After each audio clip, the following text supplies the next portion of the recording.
which we are opening with an extraordinary panel of distinguished heads of state and government, whom I will introduce shortly.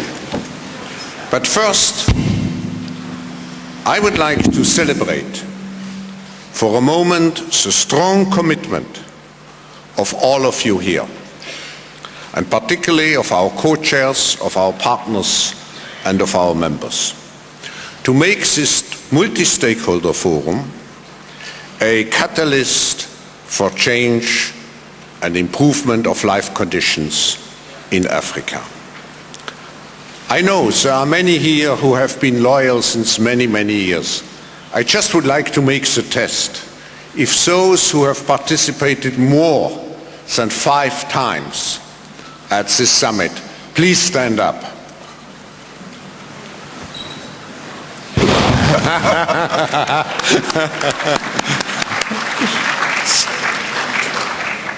Thank you. The opportunities, threats and challenges that we are facing require a strong partnership, as we all know, of governments, business and civil society. They require also a strong African cooperation and a strong involvement and engagement of the world. What we want to do here is to give a best example, a finest example of public-private partnership. That's what the World Economic Forum is standing for. We have a rich program addressing in an action-oriented way all the key issues, and I want to thank all the different task forces and work groups which came or are coming together during this summit to find practical solutions for specific problems. The World Economic Forum deeply believes into the long-term opportunities of Africa. That is the reason why we have chosen as a theme capitalizing on opportunities. But we also, of course, want to give attention to the key risks, the key challenges which Africa is facing today, so that in the long run we can better concentrate on the opportunities. I have now the honor and pleasure to introduce the members of this panel, and of course, first of all, I welcome our host, His Excellency President Thabo Mbeki. Mr. President,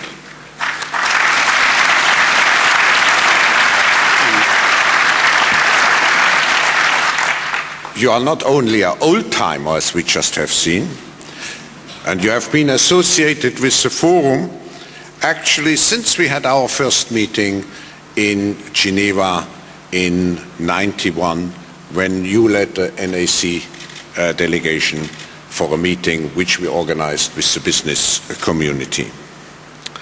In the last 18 years, a lot has been achieved. And I think what is most impressive for me as an observer and for my colleagues is the transformation of minds, the transformation of perceptions. You have been the pioneer in creating a new brand for Africa. As the architect of the African Renaissance, as a leader in the creation of NEPAD and the African Union, you have elevated Africa to be a true global and respected partner. I would like to congratulate you on behalf of all of us here for those achievements, and thank you for the ongoing support and the hospitality which you provide us again.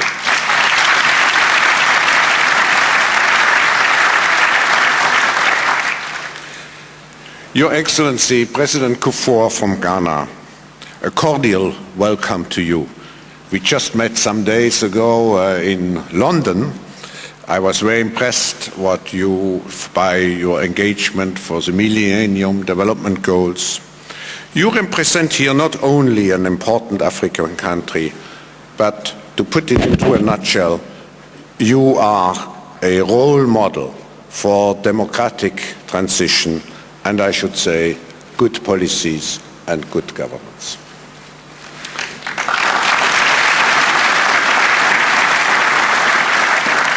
I'm pleased to introduce to you the President of Malawi, His Excellency Mutharika.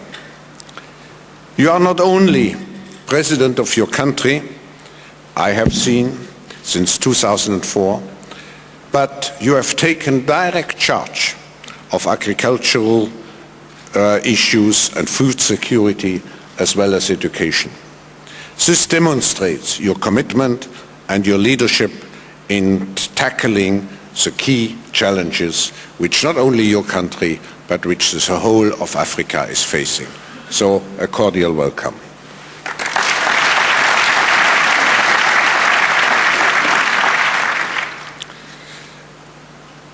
Your Excellency, President Nkurunziza from Burundi, you represent a country which has demonstrated that with good leadership, tensions can be overcome and a peaceful society can be created.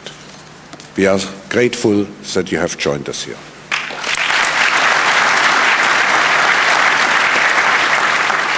And finally, it gives me particular pleasure to welcome His Excellency Prime Minister Odinga of Kenya.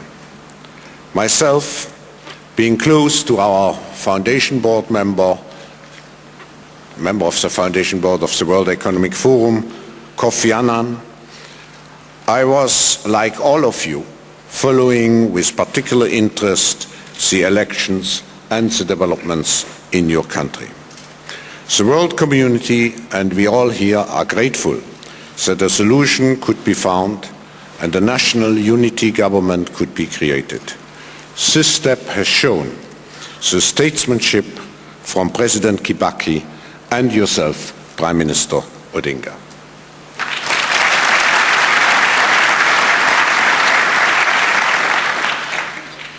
We are running this session as a panel, and I will ask several questions to the panelists. If there's time at the end, we have 90 minutes, you are cordially invited also to ask your questions. The first question, and I address myself to President Mbeki first. What in the present situation, I have to tell you, Mr. President, there is a lot of positive energy here in this room. I experienced it yesterday, I experienced it today, but there are many concerns. So we would like to know, what are your concerns at this particular moment? And I will ask afterwards, what do you see as key problems, as key roadblocks at the moment in the way for strong growth, political stability, and so on?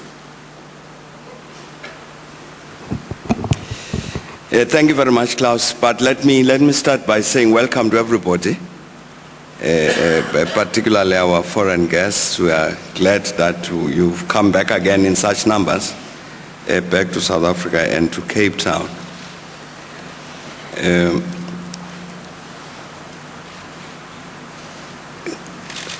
Klaus, I think it's a wrong question. Why don't we start elsewhere? I follow your advice, President, as always. No, I think where we need to start is are not the concerns, but the positives. We'll come to the concerns. I don't want us to avoid them either. My view is that the African continent is evolving very well in the correct direction. You mentioned problems, challenges that faced us, both the countries and the continent, with regard both to Burundi and Kenya. And you have the President of Burundi and the Prime Minister of Kenya here. And I think what has happened in both countries communicates this positive message about the capacity, our capacity as Africans, indeed to confront our challenges and solve them. You would know, for instance, that with regard to Burundi, we are at the final stages of sorting out this issue of bringing everybody on board with regard to the important challenge of peace and security with the agreement that's been reached between the government of Burundi and this particular group, Palipeutu FNL, which should restore peace and stability to Burundi after a long time. But that's a signal of a representative. It represents a part of a process that generally covers the African continent. And indeed, as you indicated with regard to Kenya, after the conflict, the end of December earlier this year, indeed the leadership of Kenya, assisted, as you said, by Kofi Annan, were able to resolve their problems. Not just in the interest of Kenya, but in the interest of the African continent. So I'm saying that one of the positives on the African continent, and one can talk about many other examples around the continent, generally there is progress towards addressing this issue of peace, stability, reaffirmation of the democratic processes, and so on. I think that's good. And my view is that that process on the continent is essentially irreversible. You might have setbacks from one country to the other, but globally on the continent, I believe that that process is irreversible. Secondly, I think everybody has been speaking very positively about the economic development on the African continent, higher rates of growth affecting many more countries, and indeed things I have been reading in the last few days indicate that the World Bank, the African Development Bank, Economic Commission for Africa, and so on, the OECD, continue to say the continent will continue to experience those higher rates of growth. With all the problems that we have, higher food prices, higher fuel prices, but the trend on the continent towards that higher economic growth will continue. That's another positive. On the continental level, I can say that even in recent meetings that we've had in the context of the African Union, the process, the progress towards better integration on the continent, starting with the regions, and a better focus by the African Union in terms of ensuring a general upliftment on the continent, affecting all elements, political elements, peace and stability, economic development, human resource development, technology, and all this. A much better focus on the all-African plane by the African Union and NEPAD towards uplifting the continent. So I'm saying that generally, I'm convinced that in all of these elements, the continent is moving in a correct direction. The concerns we'll come back to later. We will. Thanks. We will. All right. President Kufuor, let's first start with the opportunities, and come back to the concerns later. Thank you. I should say I'm a newcomer to Davos, and I'm impressed by what I'm seeing. I have a feeling that I'm facing the rest of the world, and it sounds good, especially since we all believe we are caught in the globalization process. It's good we get to know each other, and our concerns and our hopes. The opportunities for Africa are immense, because we know that the continent abounds in all the resources that we would need to grow and improve the quality of life of people generally. If you are talking of mineral wealth, potential for diversified energy resources, fertile lands to support agriculture, to grow food abundantly, human resource. I believe Africa is contributing remarkably to leadership. We have leadership. The trouble, though, is Africa is very big. It's a continent and of over 50 nations. Of course, not all of us are the same level of development. But where Africa is good, Africa is very good. And where we are lacking, it's more as a result of history than any inherent shortcomings. So I believe with time and with good coordination, even in front of leadership, Africa should come abreast with the rest of the world. We need cooperation. We've started through the African Union and the regional groupings to try to organize Africa, coordinate Africa, make it a powerful entity to relate with the rest of the world, the international community. Africa together should be able to hold its own vis-a-vis any of the international groupings, so that Africa may have fair trade, fair negotiation in all aspects. So Africa would hold its position with dignity.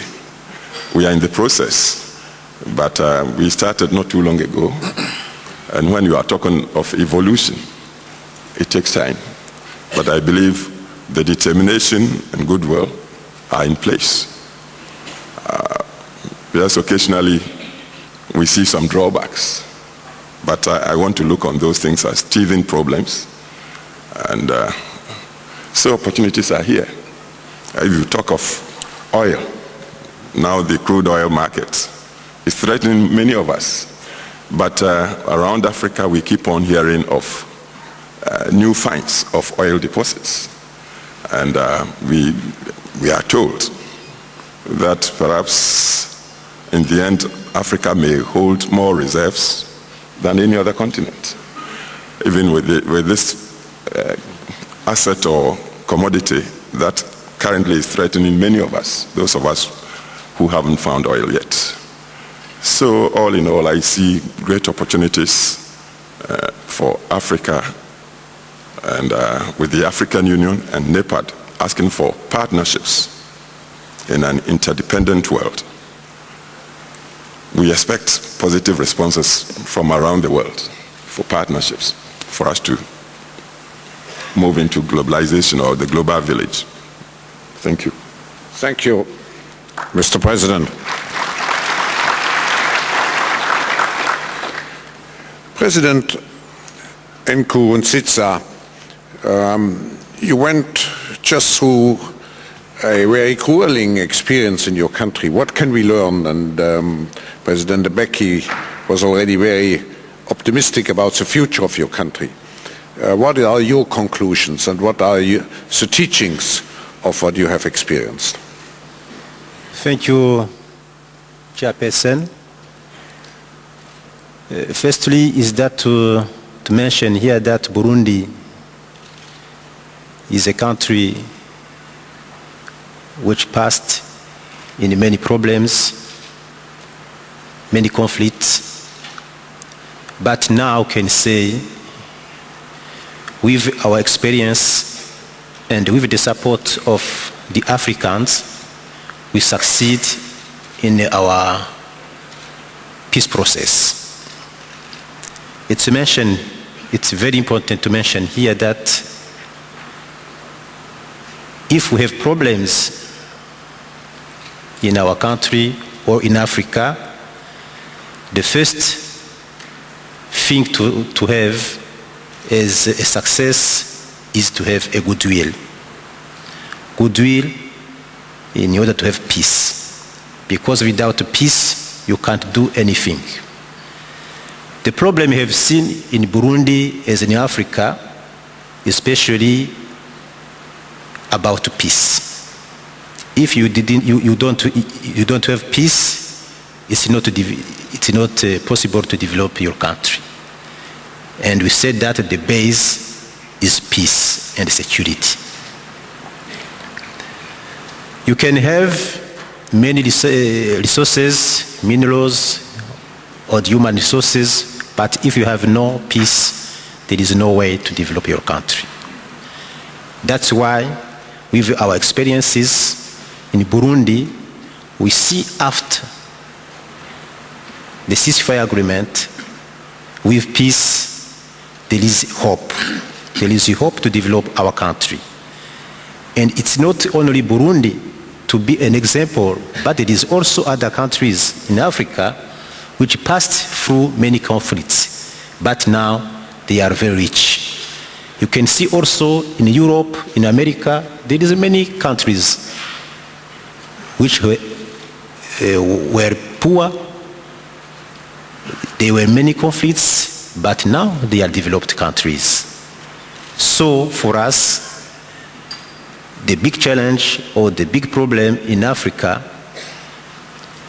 to be resolved is to have solution in our conflicts.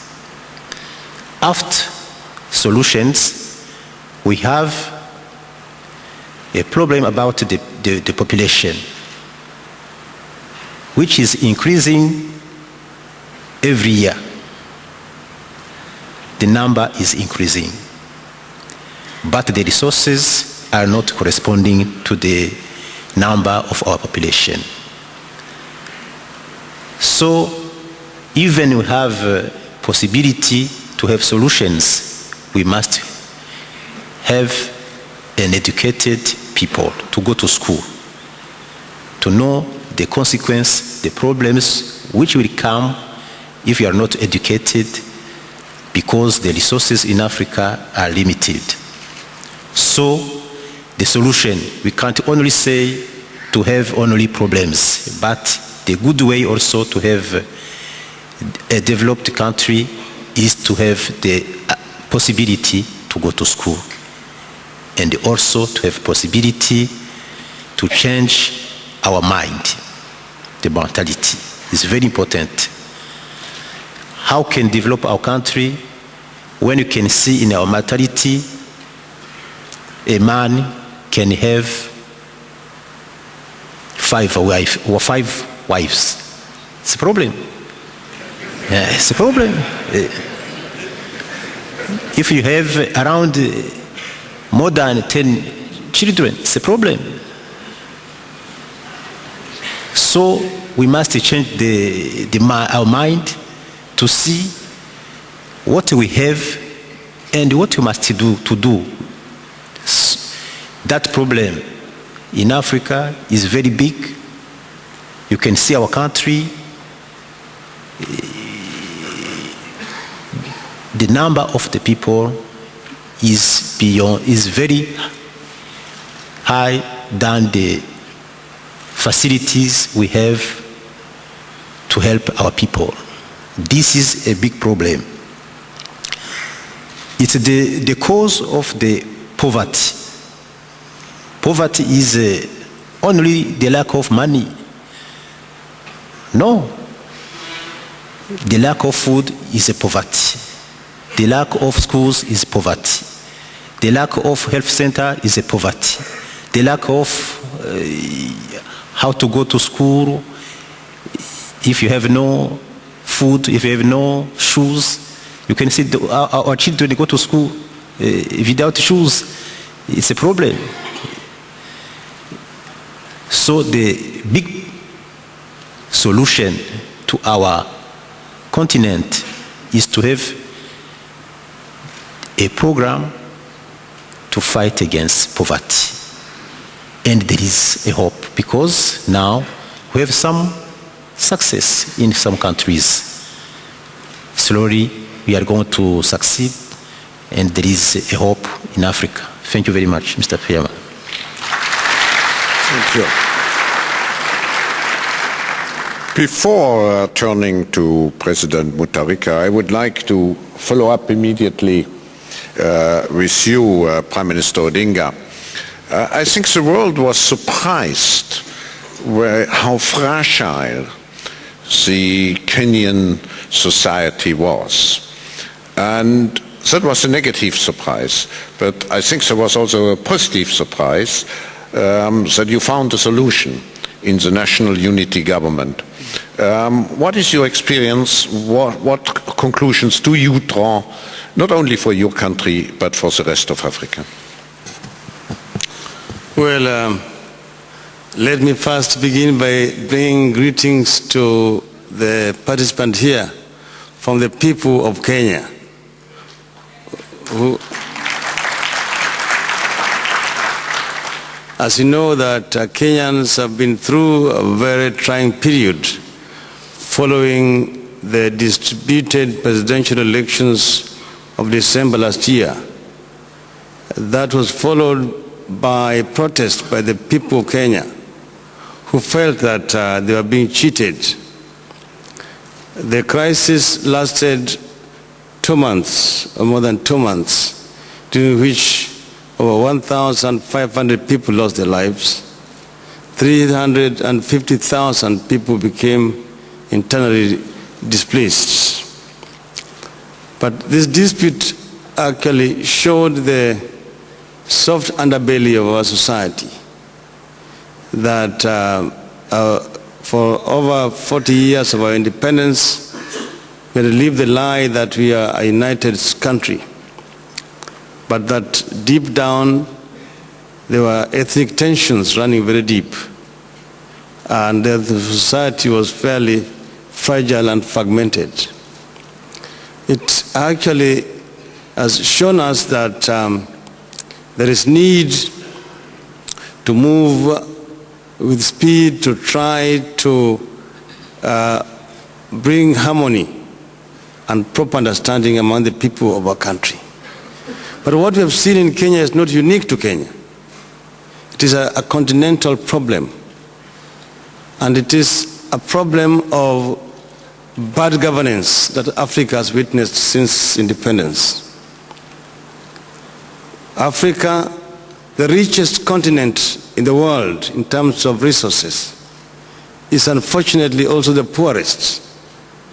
This is a contradiction in kind. And we keep on blaming colonialism all the times. But Africa was not the only continent that was colonized. So was Asia, and so on. At independence, the economy of Kenya was equivalent to that of South Korea. Same with Ghana. In terms of GDP, in terms of per capita income, in terms of literacy levels, in terms of levels of industrialization, all the major economic indicators were the same. 45 years down the road, Korea's economy is 40 times larger than that of Kenya. So you ask yourself, what is it? What did the Koreans do wrong, right, that Kenyans got wrong? And that applies across board to most of African countries. The mediocrity with which Africa has been ruled is what is responsible for African underdevelopment.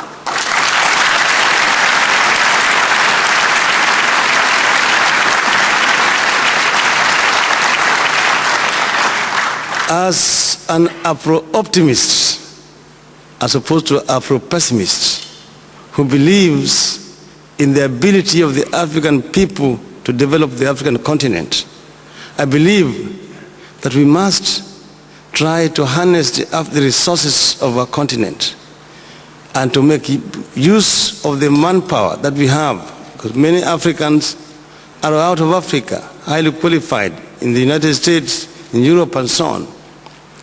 Make use of the skilled manpower that we have. Also, involve our people more in development. And in that way, we will be able to catch up with the rest of the world. We need to follow the examples that have been used in other parts of the world. There's no need to reinvent the wheel. And I agree with President Thabo Mbeki that things are changing.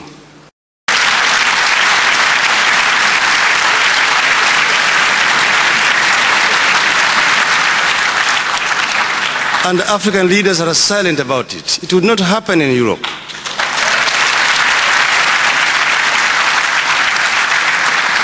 And I conclude by saying, let us say what we mean and mean what we say when we talk about African development. Thank you.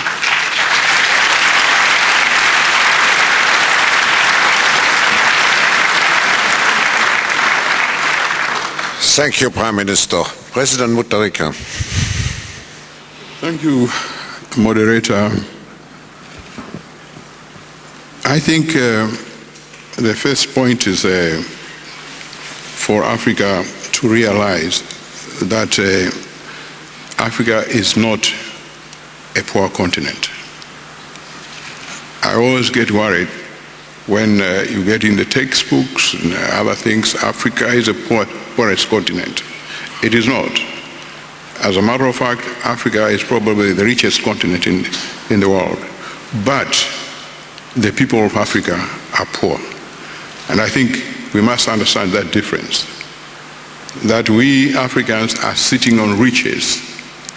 But it doesn't mean that the continent itself is poor, because Europe, North America, and others developed on the wealth of Africa.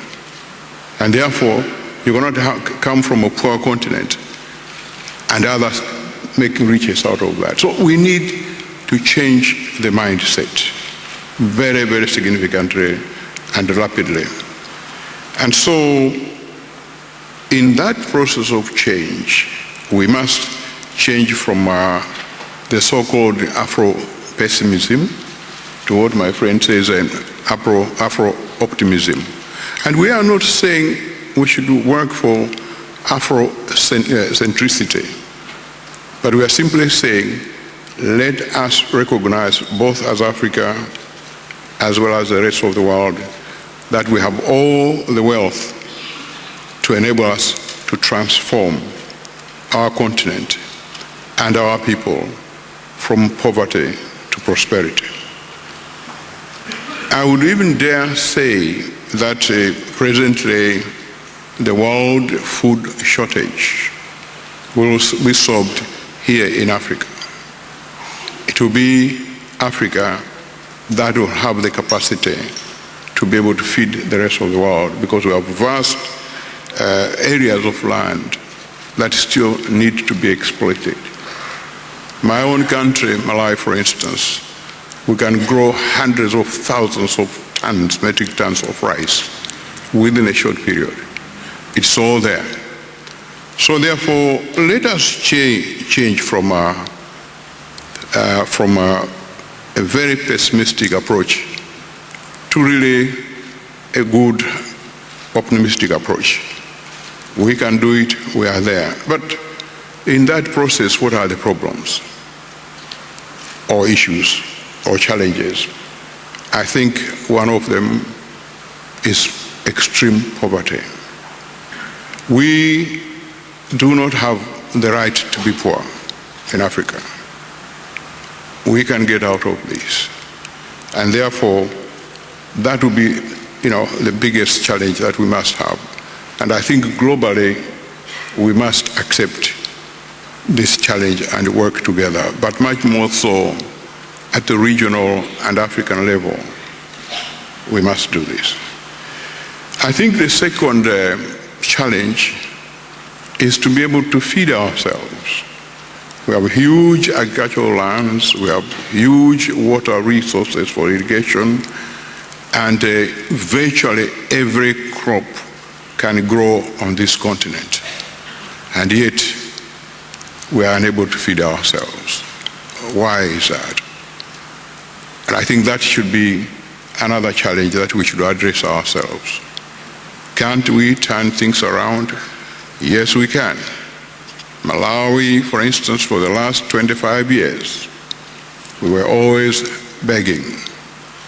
The president was supposed to do a ritual every year, going down on your knees and say, please help us, give us food. Until 2004, when I said enough is enough, I'm not going to go on my knees to beg for food. Let us grow the food ourselves.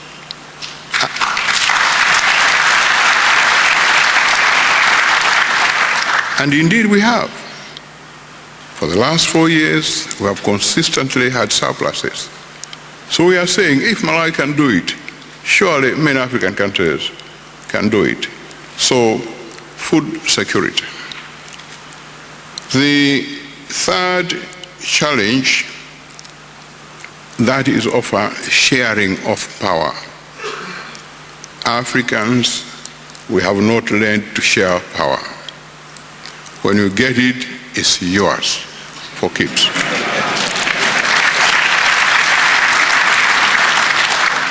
And I suppose this stems from the principle of winner takes all. I've always worried about this, because in a democratic process, there will be winners and losers. But the end result is, how do you share the proceeds of that power? And here we are not only talking about political power. We have economic power, social power, religious power, information power, economic, and all that. When you get it, do you simply keep it in your pocket as yours, or do you share it? And so how do we share? So the problems that my colleague Nkurunziza was saying is basically that. Because of inability to want to share powers, we have conflicts that could have been avoided. And I think somewhere along the line, we got to learn to share that power. Then the fourth challenge, probably, I mean there are many, but I'll end there, is really finding the role of Africa in the global village. Where is Africa in the global village? This is a question that we have glossed over, and yet is so fundamental, because many of the problems we have listed are based on that. I always see the global village in a very interesting framework. In that village, there are some who are in the living room, they are having champagne, and in the same village, there are some who are on the veranda, they haven't entered yet, they are sitting there. I suppose it's okay, it's in the shade, but they are not sharing the champagne. But in the same village, there are others who are outside in the yard, in the sun. They haven't even got into the veranda. Then there are those who are on the outskirts of the village. They're still part of the global village. Where is Africa in that scenario? Are we inside sharing the champagne? Or are we on the veranda? Or are we in the yard? Or in the outskirts of the village? And this is a fundamental issue. This is a fundamental issue. So, the noise we are making in Africa, as I say, it's not Afrocentrism. We are simply saying we have a role to play in the global arena, but that role is not available to us. The General Assembly, the Security Council, the Economic and Social Council, everywhere else, we are still not really part and parcel or an integral part of that game. So I believe that this is really one of the issues, but I will not go into the solutions now. We are told just to look at the problems. In summary, 1, poverty; 2, not enough food for everybody; 3, inability to share power; 4, where is Africa in the global village? Thank you.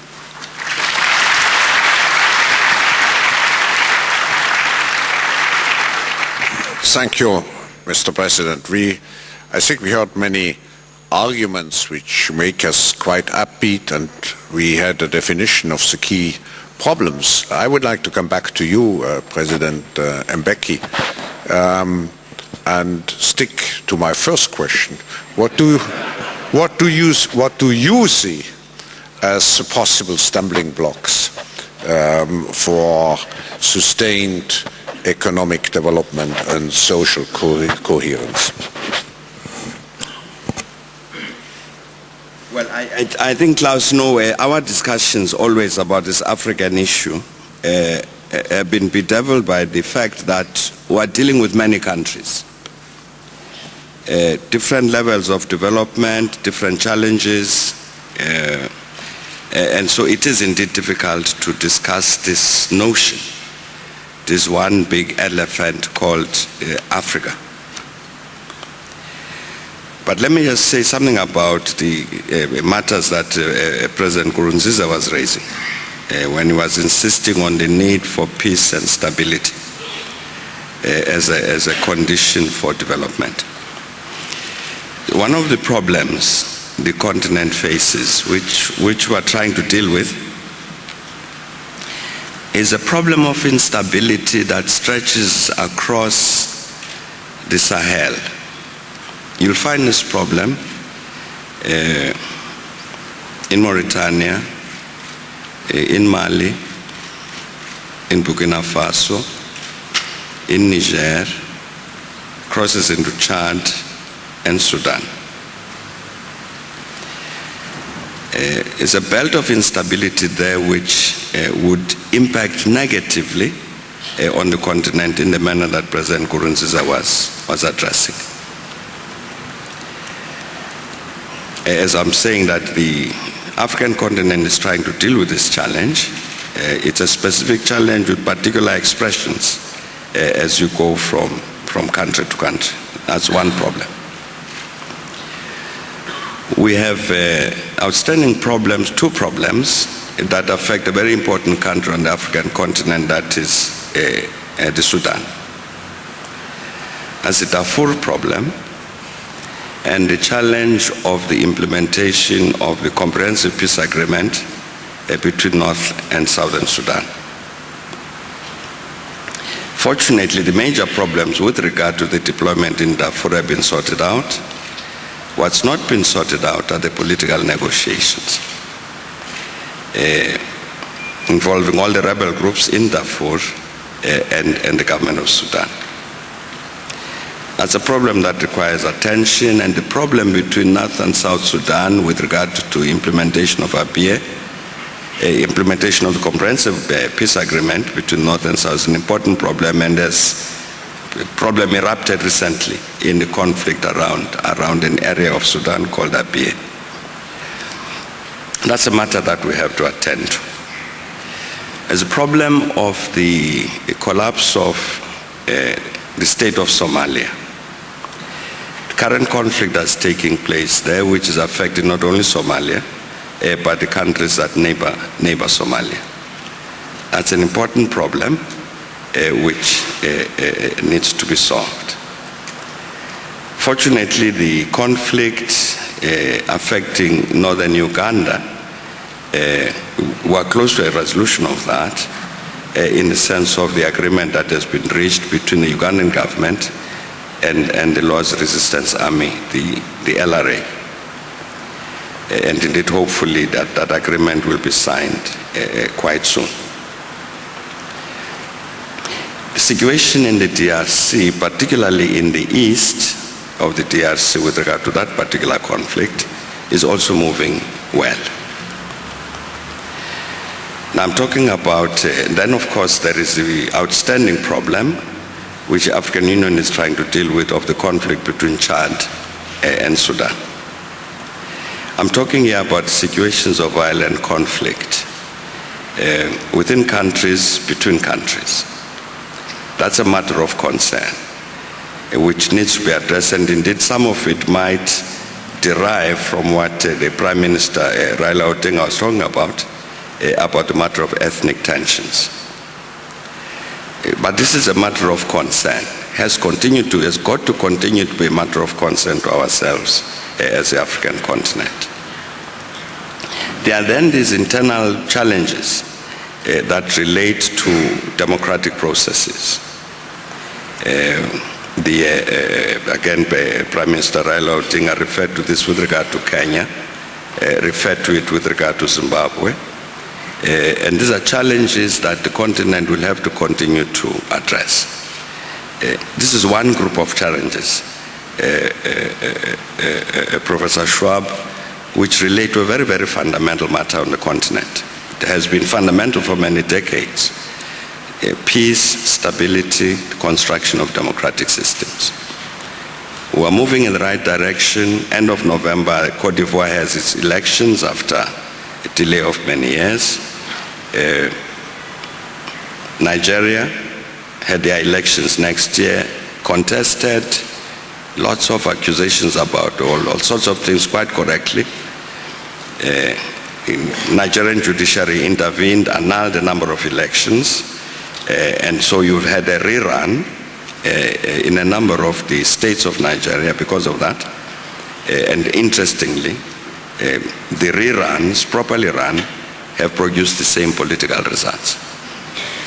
But the point I'm making is that here is an area of concern. Manifests itself in different ways, in different parts of the African continent, but all of them require the necessary attention. And I must end by saying, I'm only talking about one matter, the matter of peace and stability and democracy on the continent, by saying that consequently, we are indeed paying a lot of attention to the issue of the capacities of the African Union to attend to these issues. Whether they are matters of violent conflict, or matters of observing elections, or matters of the implementations of the rules and regulations of the African Union with regard to democratic processes, issues of the operations of the African Court on Peoples and Human Rights, all of these matters. But here is an area of concern. But in the end, what I'm saying about all of that is that the continent is moving forward with regard to all of these matters, but they remain an area of concern. I'll talk about other areas of concern, but I'm trying to indicate the importance of disaggregating the continent. This animal called Africa is Africa in different bits and pieces. And I think a correct approach to it, certainly from our point of view as Africans, we can't treat it as an aggregated whole. We've got to say, here is a challenge here, how do we respond to it? But I think globally, even with regard to this question, the continent is indeed making progress. Thanks. Thank you, President Mbeki. What you just said is contributing to this, I would say, schizophrenic perception which we have of Africa. On the one hand, the good side, on the other, and the positive developments. On the other hand, the negative situation you just described, and very much, let's say, pinpointed usually by the media. President Kufuor, would you like to contribute to this analysis of, let's say, more the problems and what should be done? Yes, if you look at Africa like a picture now, take a picture of Africa today, you would see a checkered continent with positives and negatives. But I agree very much with President Mbeki that Africa, in spite of this static view, is really moving, evolving. And we cannot really overlook the fact of history. Colonialism truly left us some very, very difficult marks over which we must succeed. We must push ourselves forward. If you look at Kenya, for instance, and I was there, I'm sure Raila would admit, at a glance, with a sense of history, you could sense that there was failure of leadership, and it was more because of the conditioning of mind left that beautiful nation by the past, the colonial history. And unless we're going to get leaders that would see beyond the divides that the system left us, so they would then try to form nation of all the component parts within the geographical bounds left us by the colonial system. Very likely, we move one step forward and two steps backwards. That's what happened in Kenya from my little insight I got there. Because these are the leadership there, the people I found, were people highly educated, people who had worked together before, even in parties and governments before. And then on this slight trip of mishandled elections, all of a sudden, there was this flash that within 1 month killed over 1,000 people, destroyed a lot of property. And when they were sort of halted in their tracks and pushed a bit, they all admitted they had done something wrong. What could trigger this chaos that happened in Kenya? And I believe it was the fact that at independence, most of us tried to sweep under the carpet the challenges that had been left us. We didn't tackle the problems at the roots. We forgot that before colonialism, a lot of the continent lived in tribes. Tribes with different cultures and languages and traditions. Then the system forced all of us into artificial boundaries. Within the colonial times, nobody had any rights against the colonial masters. So when they left, and they didn't leave us with groomed leadership. So when Mr. A got it, as my brother from Malawi said, such a leader was unable to share. He would talk democracy, but his democracy would mean the winner should take all.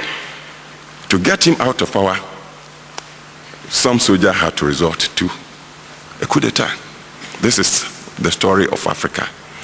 And we must admit that it's only the past 2 decades that Africa is seeing the type of leadership that is tending to see beyond the tribal bounds. And this is where the Renaissance idea that President of South Africa and a few of our colleagues launched, and which I believe is helping us to rediscover ourselves and the way forward for us. And this is at the bottom of the new Africa that is having more democratically elected presidents than the strong men, khaki men with guns. And this trend, I don't think is going to be reversed, because in the information age, with the help of ICT, television and all, the people generally are beginning to see beyond their tribal boundaries. They are beginning to see the potential that they all represent. They see that constitutionality with accountability from leaders. When we talk democracy, this is the new democracy that is happening. It's not an invention or reinvention of the wheel, but with the help of information, everybody is now beginning to feel they also count, and they are demanding this of leadership. And with this trend, more and more of Africa, I believe, will be awakened. But then even as we awaken ourselves in our current nation states, many of which are very, very small, and therefore not serious markets, we then have to admit that the African Union with the regional groupings, talking of unification of Africa, are the thing that must be upheld and pursued. Because if you take West Africa, for instance, if you pick us as nations, yes, Nigeria is big. Nigeria has a population of 140 million. Ghana may be next, but with only 22 million. The rest of the countries are around 5 million, 10 million. If we want to persist as individual nationalities or nations or countries, we won't be a serious market. Our former masters and bigger international trading partners will continue to divide and rule us, exploit us. But if we can come together in West Africa, we'll be a population of easily over 250 million nation. And given the resources at our disposal and the enlightened leadership that we must have, a leadership that would have to account. People are demanding transparency now. I'm telling you, we can then benefit from the economies of scale, and we can negotiate very effectively. Say if it's some oil blocks that our partners from elsewhere would want from us, we would negotiate fairly. If it's for some mining concession, if it's for attraction of FDIs, because I believe it is much easier to make the next $1 million for any corporate entity from anywhere in Africa than from, say, Europe or America. And if they come and they find that governments are developing their human resource, the infrastructure is laid, there's abundant energy supplies, and that such partners would come with markets, would come with know-how to share with us. Why wouldn't they come? And that, when we capture that stage, we would really be mainstreaming ourselves into the international trends of globalization. And that's when really Africa would look eyeball to eyeball with the rest of the international community. The process is on, but what is left now is the leadership with the vision of where we are going, and a leadership that transcends the narrow tribal and small nation divide. This is what we are looking for in West Africa. It's difficult to get there because among us, even now, leader A of country A really insists on sovereignty. Is not too prepared to concede within the regional groupings. We talk theoretically of regional markets, but what we find, to cross from one nation to the other, same people, sometimes artificially divided by colonial borders, they talk different languages. Ghana would speak English, Togo, which is next door and same tribe as Ghana, speaks French. And to cross from Ghana to Togo is a big problem. We can't overcome the customs divide. We treat ourselves as, so we need leaders that would use history to look ahead when we achieve this, and when we also get leaders that can carry their peoples along with them into such associations and unions. Then I'm telling you, Africa's problems would be receding, and then the bigger Africa of potential would come into focus. So I believe these are some of the challenges we have. Political leadership, economic leadership, social, then private sector development. Because so far, I take Ghana for example. Ghana came into independence in 1957, as Raila observed. Same level as South Korea or Malaysia. Now, if you compare the Ghana economy with the South Korean economy, South Korea is light years ahead of Ghana. Why? Because somehow we allowed, leadership allowed itself to be tricked into ideologies that we didn't understand. We wouldn't allow the private sector to grow. But now we are waking up, and the private sector is looming. I've seen quite a few examples around here. Perhaps even billionaires, African billionaires, through hard work, entrepreneurial initiatives, they are doing it.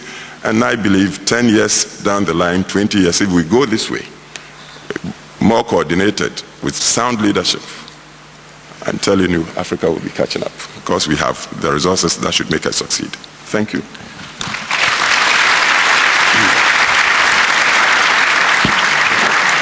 Let me follow up on one specific point. We spoke about Africa's place in the global village. We will have soon the G8 summit in Tokyo, and Prime Minister Fukuda, when he was in Davos, he focused his speech very much on Africa.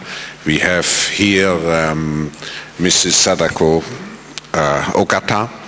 Now, my question would be, also coming back from Yokohama, what do you expect from the next G8? I don't know who wants to take the floor. What do you expect from the next G8? Well, and I see that Mrs. Ogata is taking notes. She took her pencil. Well, Mr. Moderator, let me bail the cat.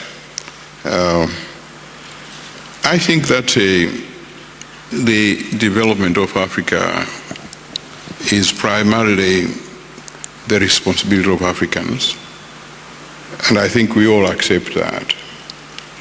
Nobody is going to develop Africa for us.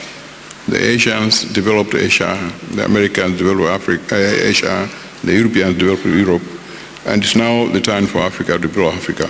But within that framework, we have now the global village. As a matter of fact, the world is much smaller because of science and technology, and therefore, we really cannot envision any strategy or policy that can be developed or implemented outside the framework of global interchange.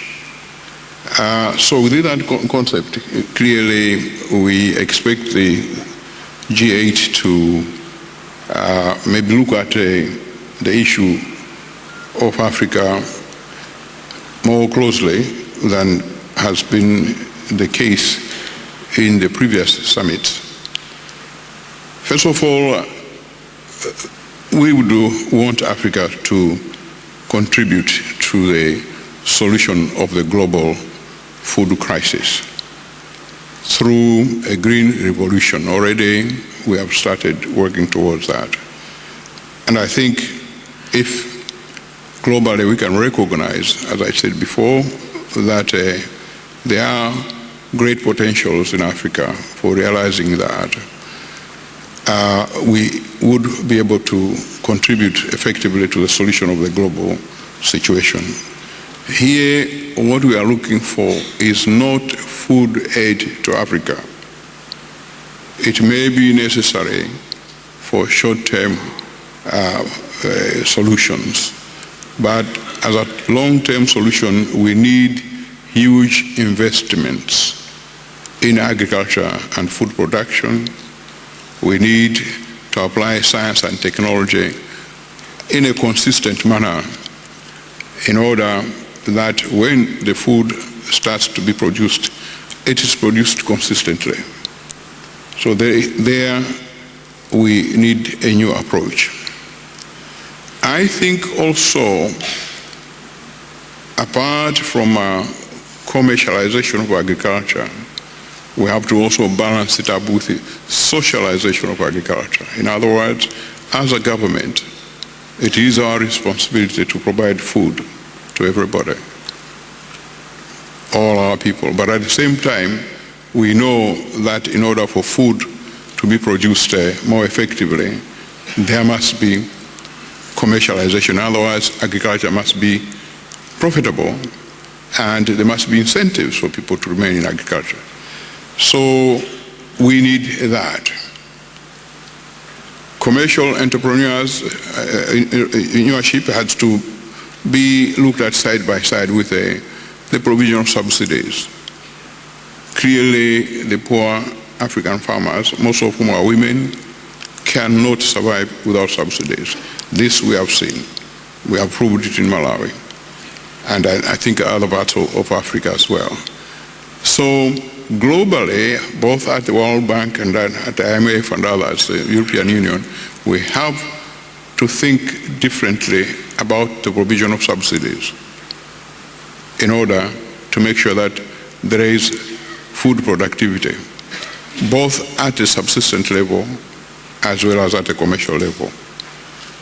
And of course, with that, we expect globally the G8 to assist us to develop the infrastructure, including energy, because that's very, very fundamental. You cannot produce food somewhere and let it rot without moving somewhere else.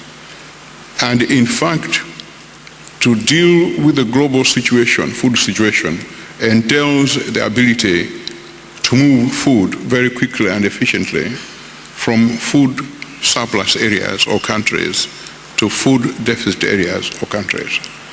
And therefore, infrastructure is very fundamental in this development. And finally, of course, there is a need for us to look at investment in irrigation and water development, because at the end of everything else, there must be water. Africa must move decisively from heavy dependence on rain-fed agriculture, because experience shows that when agriculture fails, then food production fails. When food production fails, the economic development collapses. And that must be tied in there. Finally, let me leave you with some of my concerns. I believe, and very strongly too, that a stronger Africa economically is a better trading partner for the North than a weaker Africa. That again goes to the mindset I made before. Africa must be made economically stronger for us to be a better trading partner for the North. We have seen that in Southeast Asia. The stronger the countries became, the better trading partner they became for Europe and North America. Why not for Africa? And then finally, I believe that a partner who walks with you hand in hand down the road is better than a partner whom you have to carry on your shoulders down the road.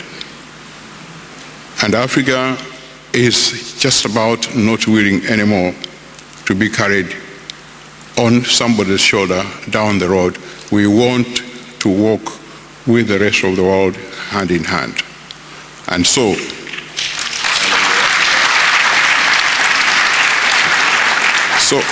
I think the G8 countries, if they were to look at this scenario and see how best they can fit in and assist Africa, will be contributing to the solution of not only right now global food shortage, but also global poverty.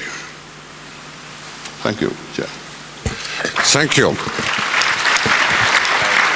Yes, please. And any additional contribution? Maybe first, Prime Minister? I just want to, I will buy most of the points which have been raised by President Mutharika to strengthen that.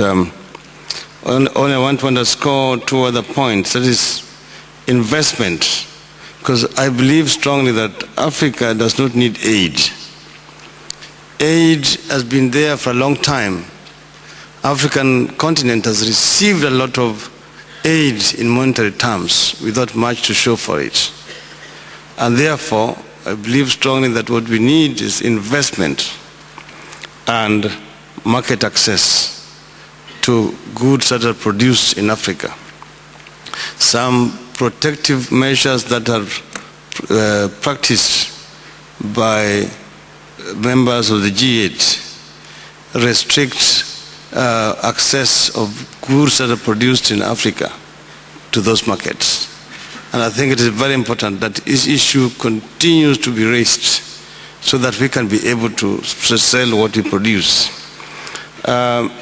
The four enemies of the African people: ignorance, poverty, disease, and bad governance, are the ones that we need to tackle in order to develop Africa. Africa is underdeveloped mainly because it has not confronted those four major enemies effectively.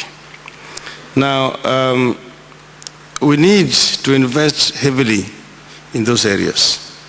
Infrastructure, and I talked about infrastructure 3 times. It's very important because that is how we'll be able to open up African continent for development.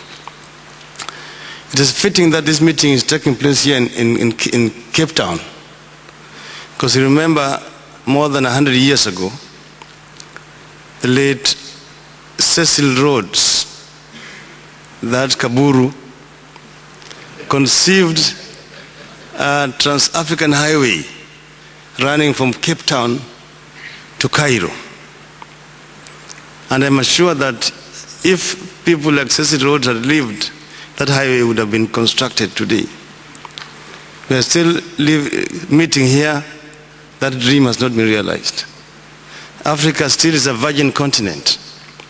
Therefore, Africa is crying for investments.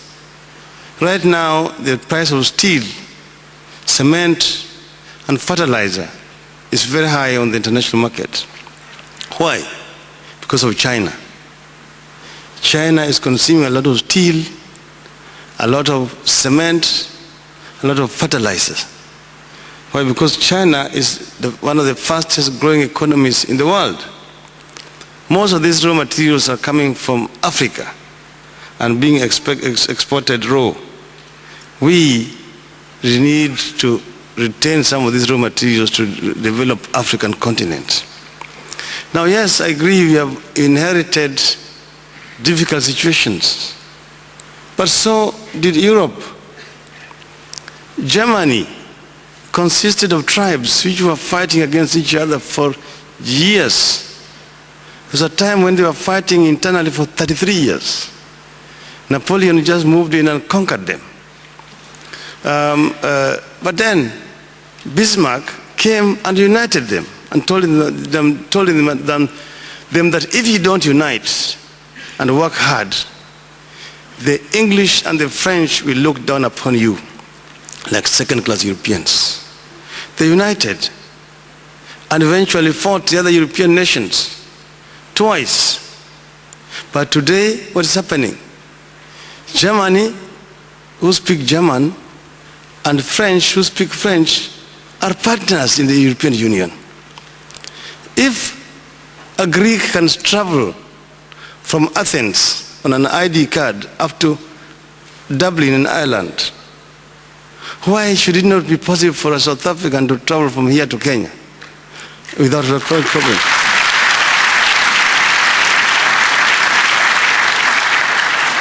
We have a problem. We don't have the luxury of time as Africans. We still have this. We know very clearly that we don't have the economies of scale within our borders.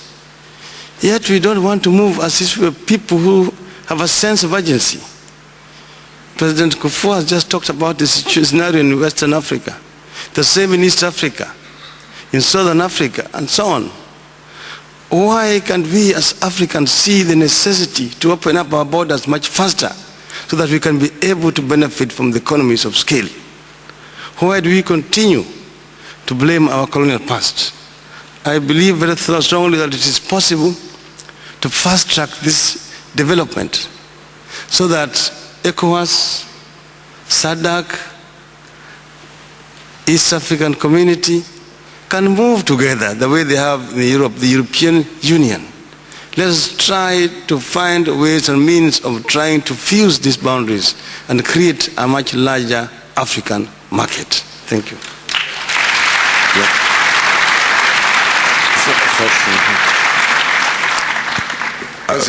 President Mbeki. Just a small point. I don't think I've heard anybody blame the colonial past in the sense Raila is putting it. But if you're going to tackle a problem and you do not do in-depth analysis to know why things are as they are, there, as I said, you'd move 2 steps forward only to move another backwards. I believe that was the problem in Kenya. And I'm saying the real problem is getting the enlightened leadership that rises above the colonial past as well as the tribal divisions, to see to getting the people along, to appreciating the economies of scale. If we get a leadership that is responsive and at the same time leading the right way, I'm telling you, we cross boundaries just like that. But for as long as we keep thinking in our tribal minds for so long, we'll be beaten about the bush. That's the point I wanted to make. But we must know that we are in some of the holes. We are because a lot of the leadership hasn't risen out of the holes to lead the rest of us on. That's the point I want to make. But we must know the problem. I think a very important point. President Mbeki, do you want to come back also to the issue of the G8? And if you could integrate into your remarks a short comment on the Doha round and where we stand in your opinion and what should be done, what urgency there is. Well, I thought that President Kufuor was going to talk about Bismarck and Cecil Rhodes, and he didn't. We would have gone. With regard to the G8, I think you referred, Professor Schwab, to the conference in Yokohama, where many African leaders attended that conference, the TICAD 4. I believe that it was a very important conference from this point of view with regard to the G8. The conference confirmed the principal areas of concentration that the African continent had agreed with regard to NEPAD, whether it's agriculture or value adding to the mineral resources and so on, and human resource development, education, health, all of these questions. Confirmed that program. And secondly, the Japanese government did a very important thing. It said, with regard to all of these matters, we want to announce specific resources in the context of agreements that had been reached within the G8, that we as the Japanese government will commit specific resources to address these particular challenges as identified in the NEPAD program. So I'm sure that part of what we need to take from Yokohama to Hokkaido is the example that has been set by the Japanese government. Because what's happened is that we have a G8 Africa Action Plan. G8 Africa Action Plan, which was originally agreed in Canada, Kananaskis.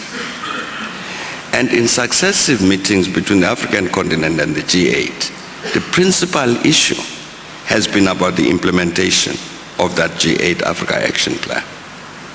I'm saying what happened in Yokohama, that Prime Minister Fukuda said, there's the infrastructure issue that's agreed, we commit these resources.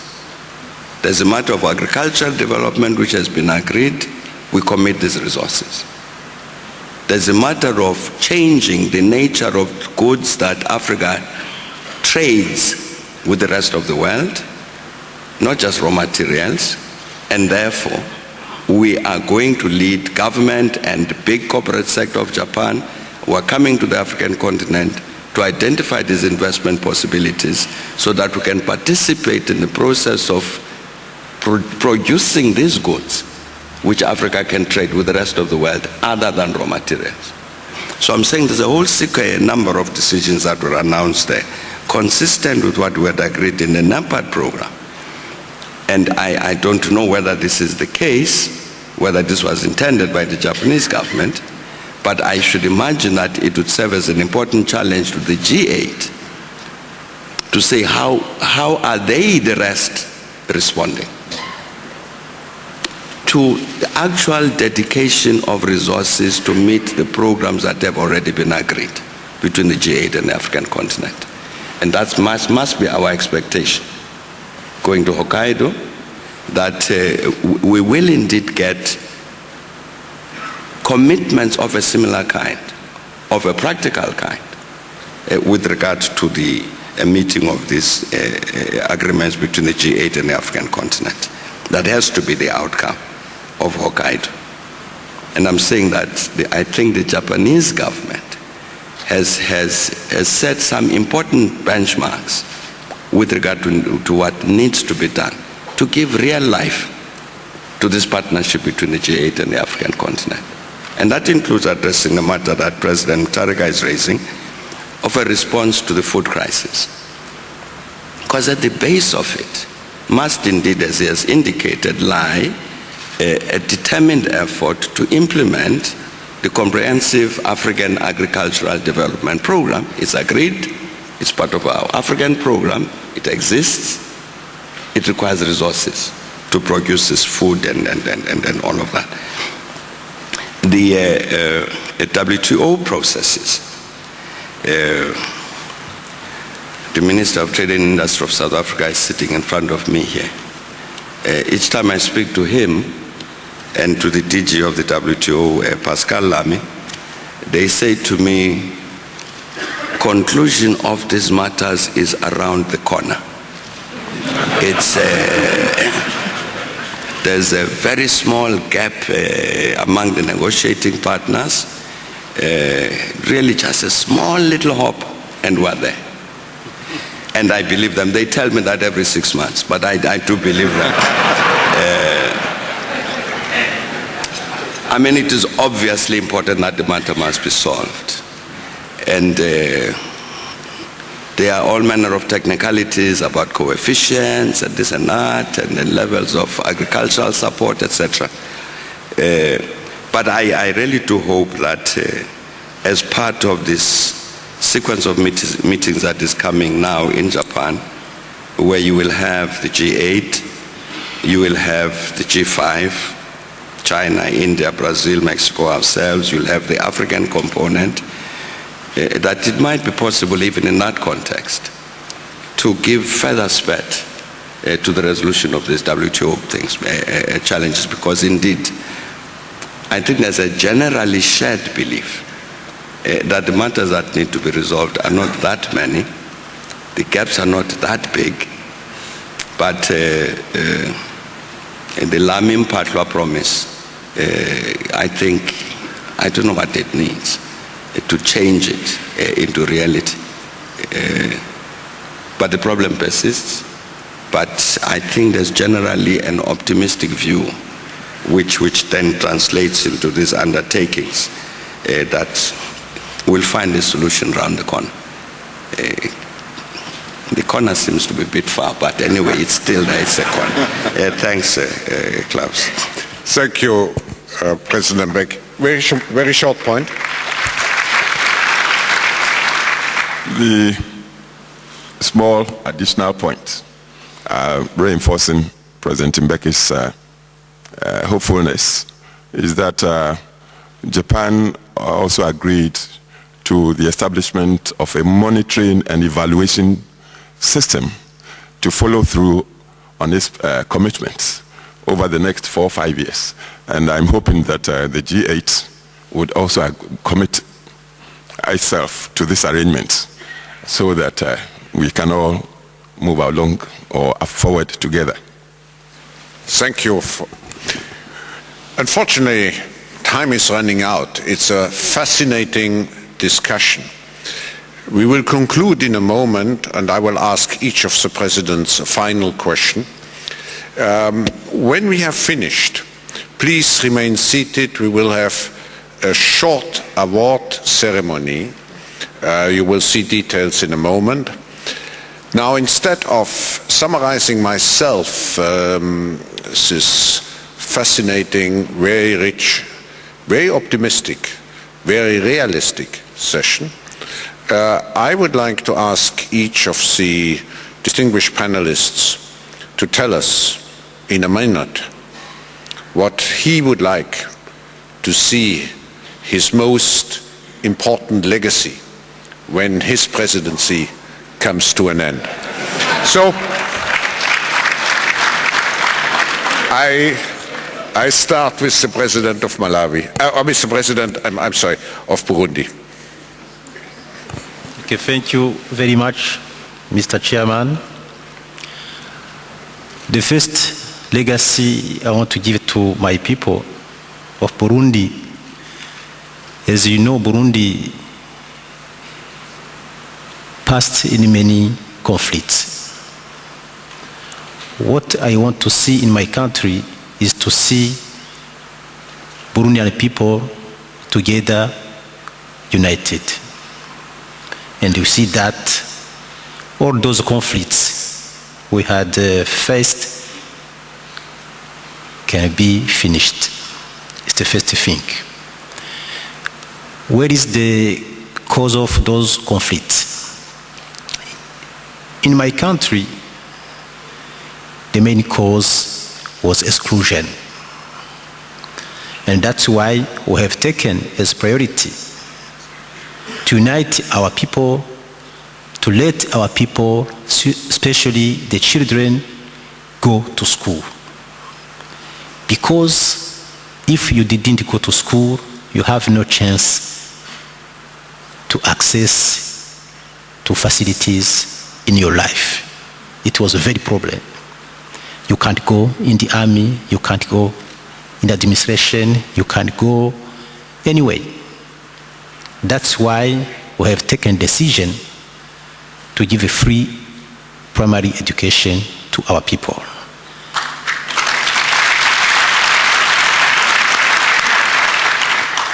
And to accompany this decision, we have started to build many primary schools. And I think in the 2 last years, we have built around 200 primary schools.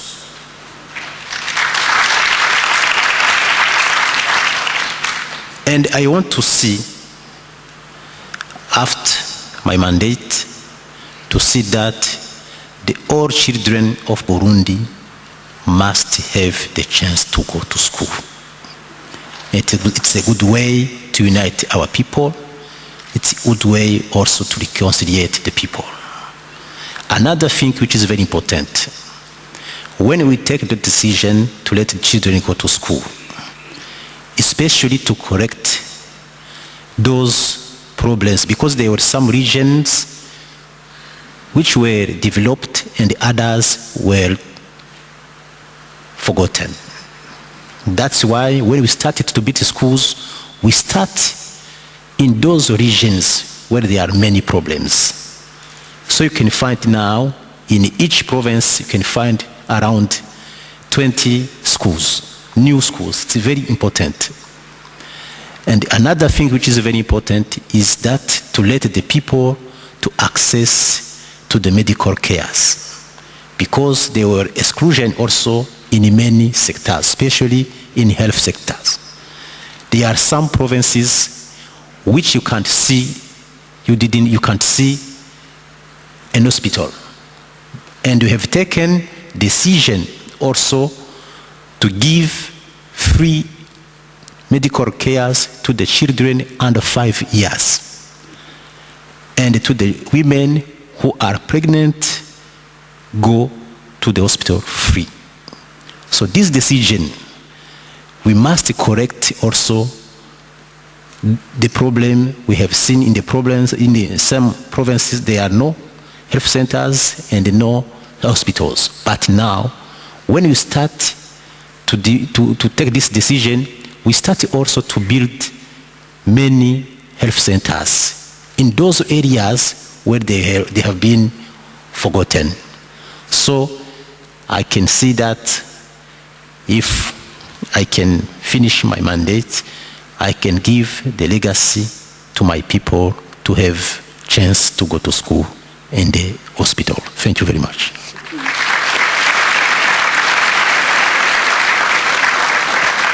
President Mr. Moderator, about 3 months after I was sworn in as president in 2004, one reporter asked me, said, Mr. President, what do you plan to do when you retire? And I said, I'm only 3 months old, and the retirement isn't on my agenda. But anyway, I then told him that when I retire, I'll buy me a rocking chair. I think you all know a rocking chair. And I'll sit down on my veranda and rock for 6 months. And then after that, I said, come and ask me what I want to do, and I'll let you know. But more seriously, the agenda for development of Malawi, of my country, and of Africa is so large, and their priorities so pressing, that I really would not like to go into the statistics of what we want to do. Suffice to say that we've set in motion development programs for each and every sector of the economy. And we are moving all these sectors together. The sum total of which is that at the time of my retirement, I want to leave Malawi better than I found it. Thank you.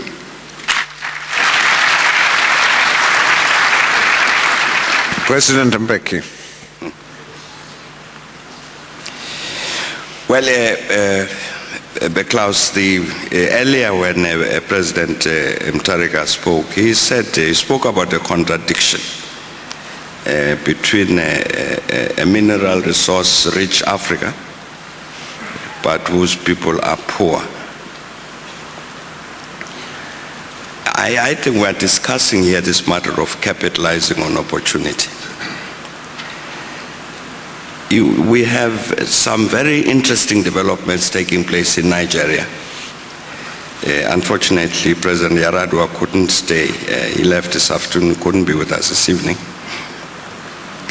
Because I think he would have told us, some Nigerians, I'm sure, in the audience, who would tell a very interesting story about what Nigeria is doing to manage those resources.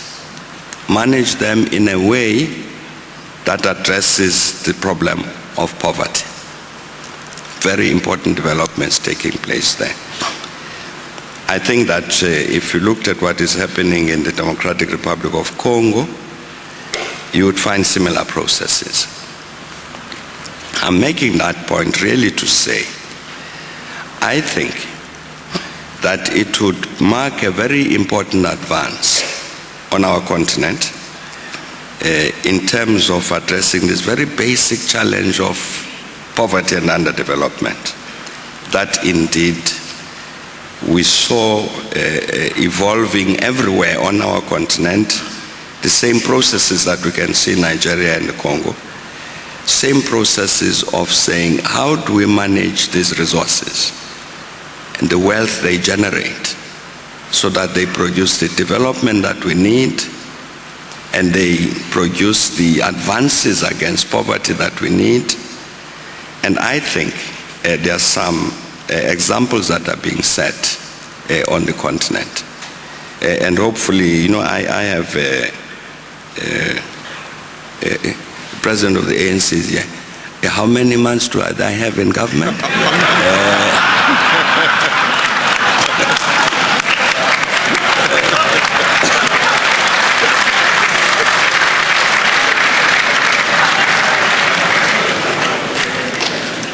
But that by the time that comes, really if we could have, as a continent, taken on board this matter of the better management of our resource base and the utilization of that resource base to address this matter of poverty, I think that would be a very good legacy. Thanks. Thank you.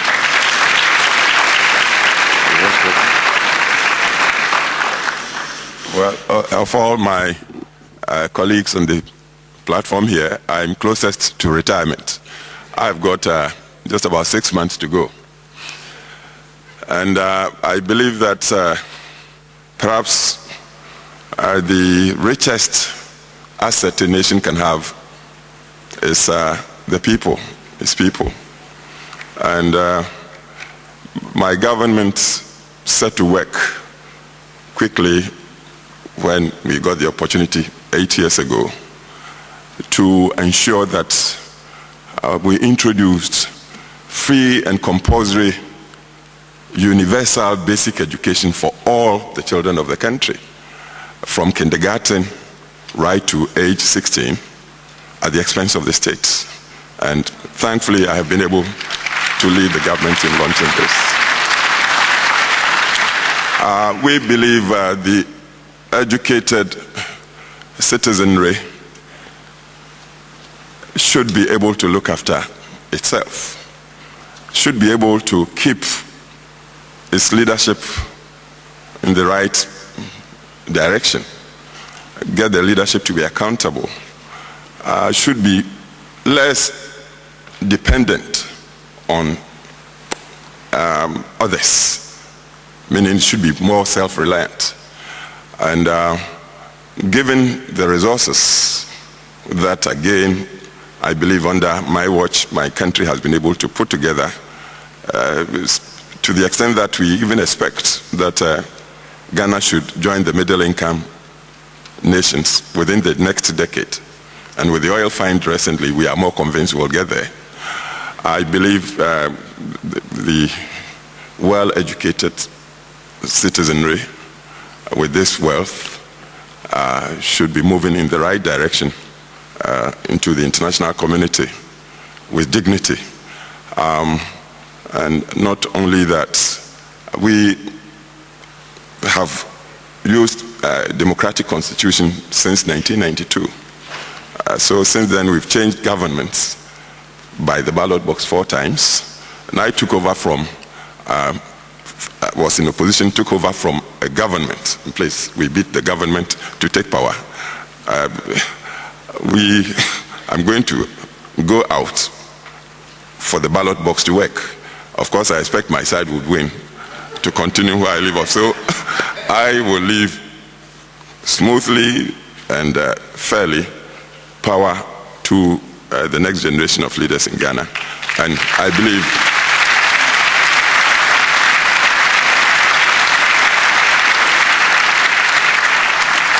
that should be the way forward for us. Further, Ghana prides itself as the gateway to West Africa, the sub-region of West Africa, meaning already Ghana sees itself as relating with the neighbors or the neighboring countries. And through that, we believe the common market, we aspire to the bigger markets, we aspire to maximize economic benefits, including inflows of foreign investments would be happening. So we have foreseen, we have the plans already to do an aviation hub to service West Africa. We are trying to lay rails to link us with our neighboring countries. We are part of a power pool to supply the West African. And we believe with the realization of these things, perhaps ECOWAS will become an example to be replicated elsewhere on the continent. So this is the vision. Ghana coming into its own with dignity. That's what I foresee and I hope for Ghana.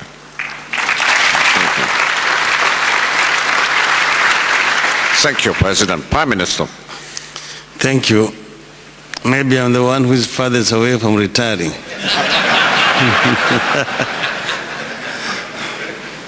But I'll quote 2 people who I admire very strongly. One is Martin Luther King Jr. King had a dream that one day the black children and the white children shall live and play together and shall be judged not by the color of their skin but by the content of their character. I have a dream that before I exit the political stage, every Kenyan child, man and woman shall be judged not by his ethnic or tribal origin, but by the content of their character.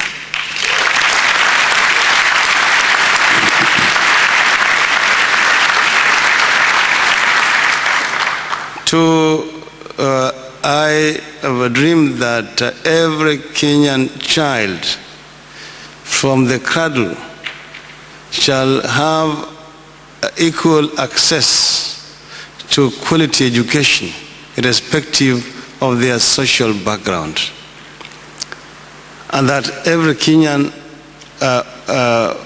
woman shall have equal rights with their male counterparts.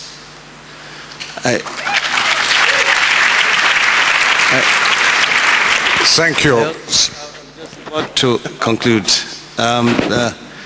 I have a dream of a society where the private sector shall be the engine of wealth creation, that the government role shall be that of regulation, and that the government shall work together with the private sector in ensuring that wealth is created, and that through devolution of power, resources shall be equitably distributed across our society.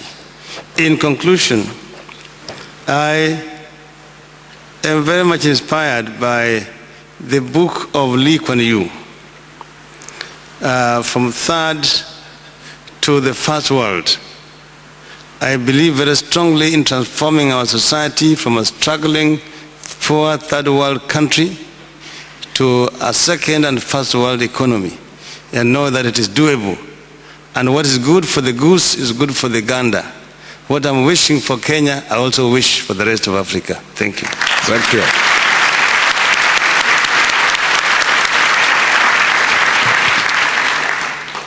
Distinguished presidents, participants, if you stay for 5 minutes for a short ceremony. But before starting the ceremony, please join me again to thank this panel, which was extraordinary in its contents, in its openness, and in showing true leadership.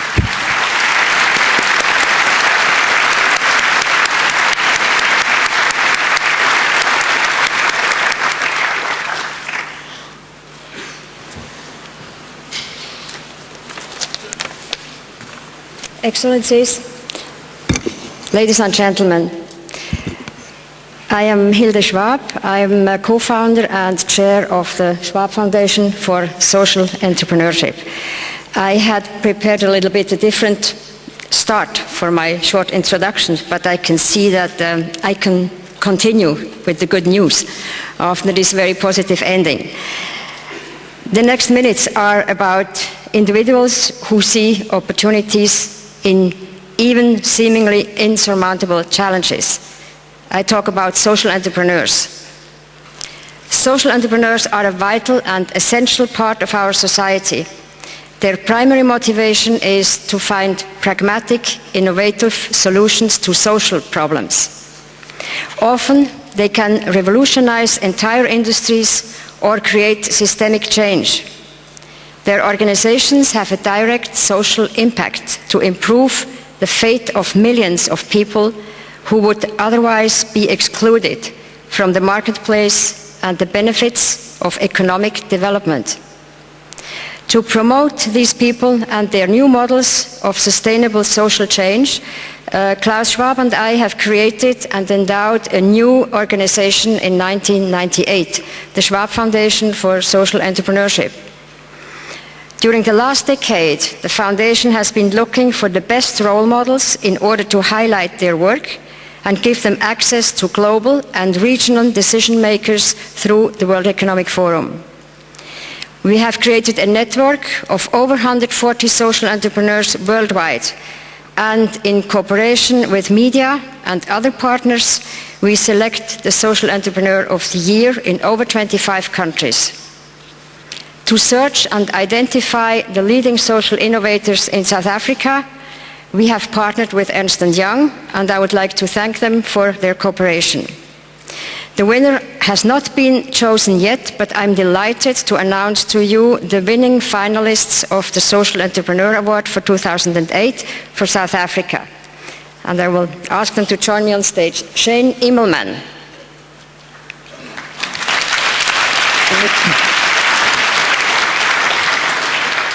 The Lab Desk Company.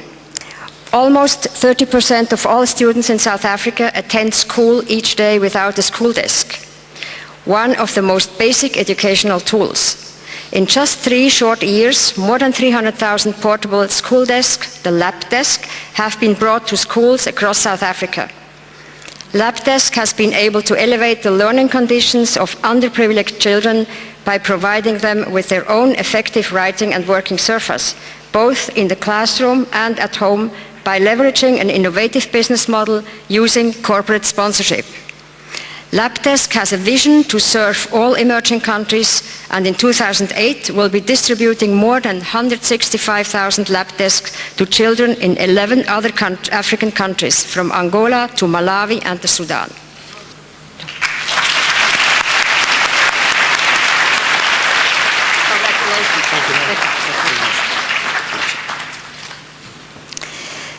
Kobani Chonke.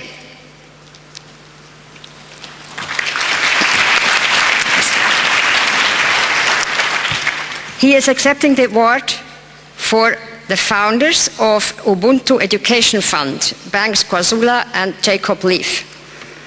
Ubuntu was started in 1999 in Ibhai, a township near Port Elizabeth, initially to help schools set up computer centers and libraries. The holistic community-led approach that developed focuses on filling the gaps and increasing the capacity of existing delivery services. For example, school feeding programs support nutrition and learning, and health programs support government clinics with HIV counseling, testing and treatment. The approach is based on the tenet that all communities have within them an array of resources and capabilities, and Ubuntu has the concurrent responsibility to facilitate the mobilization and utilization of these assets. Congratulations.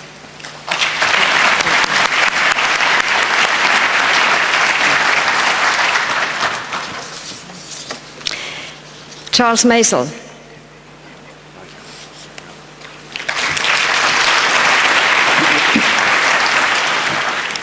He is a serial social innovator. He has created several organizations: Innovation Shack, Men on the Side of the Road, 5 in 6 Project, Black Umbrellas, Shoebox Homes.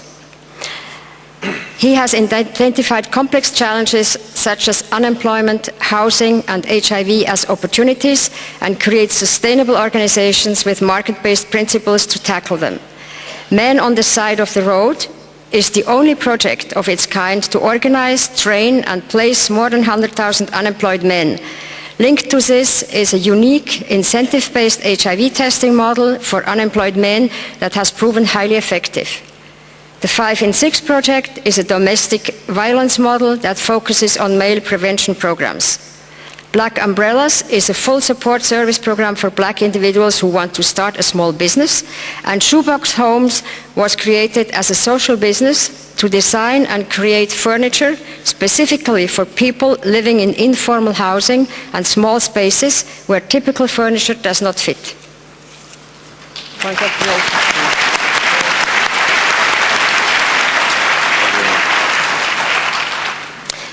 Trevor Mulauzi.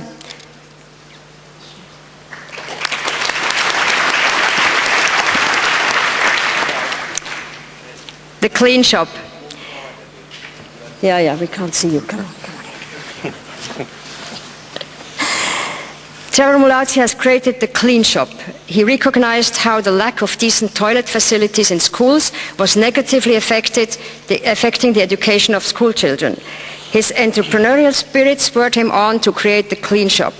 The company now conducts daily cleaning and hygiene services for hundreds of schools, as well as universities, mines, supermarkets, petrol stations, etc., so that more than 40,000 people benefit from clean facilities and hygiene education.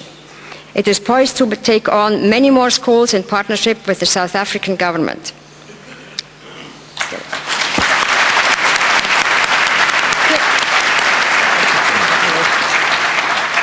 Finally, we have Patrick Schofield.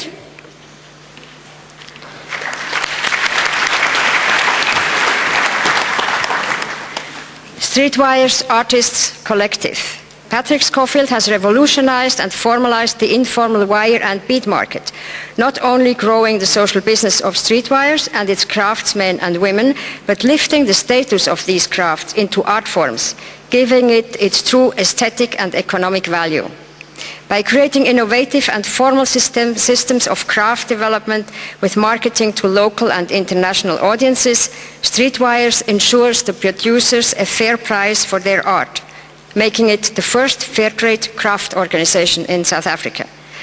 Through government-certified training programs, its artists and students are also empowered with qualifications and skills to create their own enterprises in the industry. Congratulations to all of you, and thank you for the contribution you are making to society.